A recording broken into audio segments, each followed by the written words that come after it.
Washington State head swimming coach Russell Whitaker, fresh off a perfect end to your first season.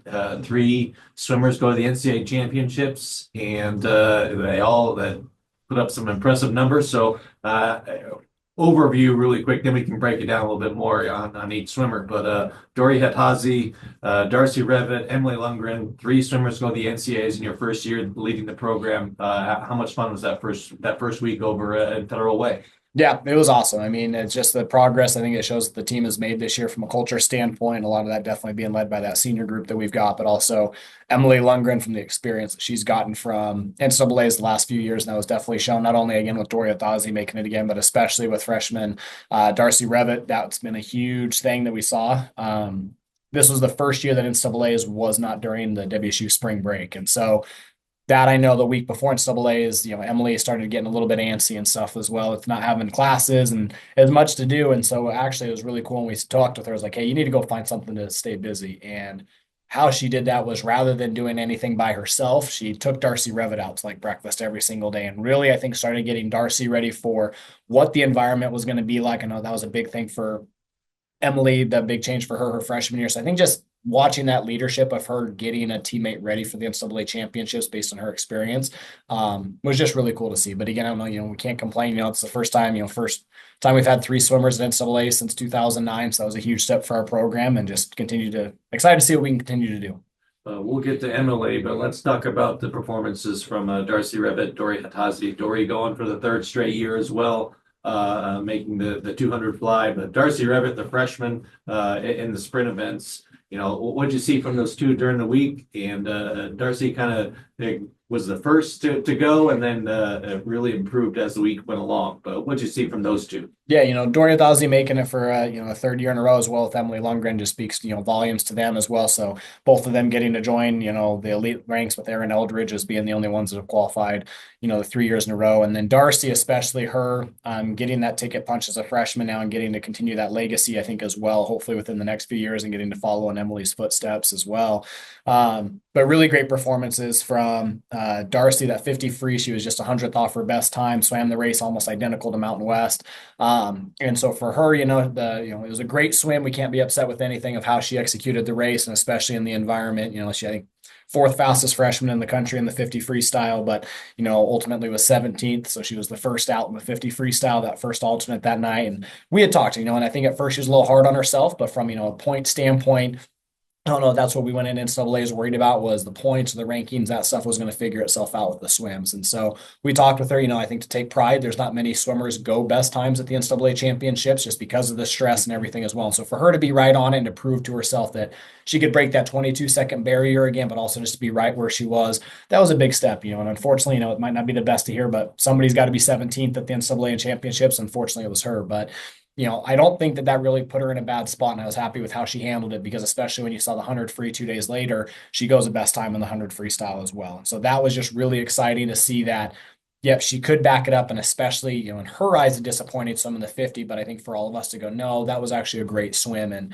again, being third overall, the third fastest freshman in the country in the 100 freestyle, you can't complain with that any day of the week. And also a little similar to what Emily went through last year. Emily making it so close and had to do the swim off. So maybe something to look forward to be part of your practice and work towards also all off season long. Right. So let's go into Emily Lundgren. What did you see from her early in the week? We can maybe break this down a little bit for Emily. What did you see from her going into the week? And I think started with the 200 IM. Yeah, 200 IM, it started off and she was just off of her best time. And so when we saw that, I think she got in her head a little bit. I think obviously in our mind, we always see, those first swims, try to maybe set the tone for the rest of the championship or what the rest of the week is going to look like. And so we told her, hey, that's just the first swim. We can't judge everything else off of that. So the 2 IM in her mind, wasn't the best swim, and I don't think she did anything bad. We just seemed a little off on that day. I don't know if the nerves were getting to her because she definitely knew where she was going to hopefully end up by the end of the week and stuff. And then 100 breast kicked off, and that was a really exciting swim to be able to see her not only go a best time in that as well, but to also sneak into that B final, and be 14th overall and to earn that honorable All-American, mention again. And so that was really exciting to see. Just I think again continuing to prove herself right. But the 200 breaststroke, that was by far, from my standpoint, the icing on the cake of the meet. at the beginning of the year, I'll say this, Emily, I'm sure we'll see it at some point, but Emily, we started the year off. I don't know if we were in the best sit spot from her from a mental standpoint, right? She had, as a freshman, she had been dead last at the NCAA Championships in the 200 breaststroke.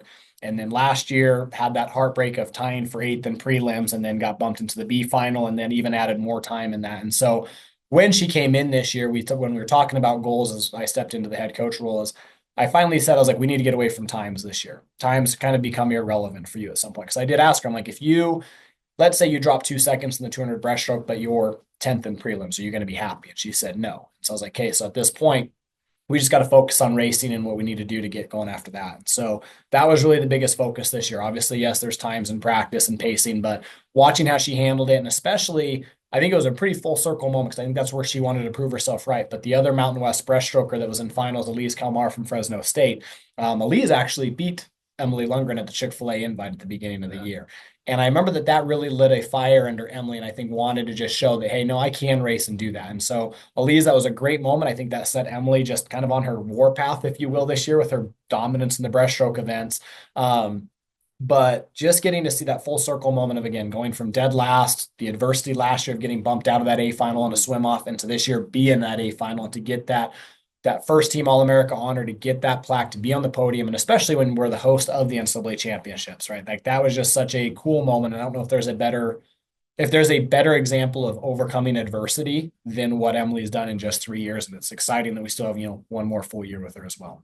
Yeah, maybe a little bit of the moment that Saturday night, the 200 breast, Emily finishes sixth, the best finish by a Cougar swimmer in NCAA history. What was it like, the intro, seeing her getting introduced and walk out? I mean, you go back and you can watch it, Rowdy Gaines, everyone knows Rowdy from the Olympic swimming all these years, and he's talking about Washington State, Coach Whitaker and Emily Lundgren. I mean, how cool was it to maybe take a step back and recap Saturday night's NCAA final? Yeah, that was when we talked about when Emily was done with prelims, she had finished warming down, and at that point, it was just icing on the cake, whatever was going to happen, right? Our goal was met. Like I said, we wanted to be top 8. That was it. She definitely won a best time. So it's like anything after that. And so when I went up to Emily, I always asked, what are we going to change tonight? And I already had it in my mind, the advice I was going to give her. And that's where I appreciate that we're always on the same page. Emily, we call it swim smart, but it's like, I feel like her and I know how her mind is wired and what she's going to say and stuff, but she goes, I'm just going to soak it all in tonight. And that was what was really cool. And that's what I was going to tell her to do. And so you could even see it. She walked out of that tunnel, and just being able to look up at her family, to look up into the stands at a pool that she's very familiar with from the Pac-12 championships, and be able to take that environment in. And especially for us as a staff, like, I don't know that I remember watching any other swimmers walk out. I think even for me, of just trying to go, okay, this is a cool moment that you don't always get. I mean, the last time this happened for WSU swimmer was 2000. I was 6 years old. So that was really cool. And so I think just for both of us to take that moment in, and when she was racing, it was just such a good race. Her getting to be in that final with, you look at the names that are in that final heat with her and stuff as well, is just really exciting. But just taking in that moment, and again, there wasn't really any pressure. I don't know that I felt nervous before that race, even during the race. It was just exciting. And again, just getting to see her go another best time and, that 6th place finish again, I just couldn't be more proud of what she was able to accomplish. Well, it was a fun week for Cougs all over. It's Cougs on the national stage. So Dori Hatazi, Darcy Rivet, and Emily Lundgren put on a show and put the Cougs on the map. So congrats on a record-setting first year. And we'll be looking for updates. There'll be some more news. Cougar swimming in the news very soon. Yep, that's what we're hoping for. So thanks, Bobby, and go Cougs.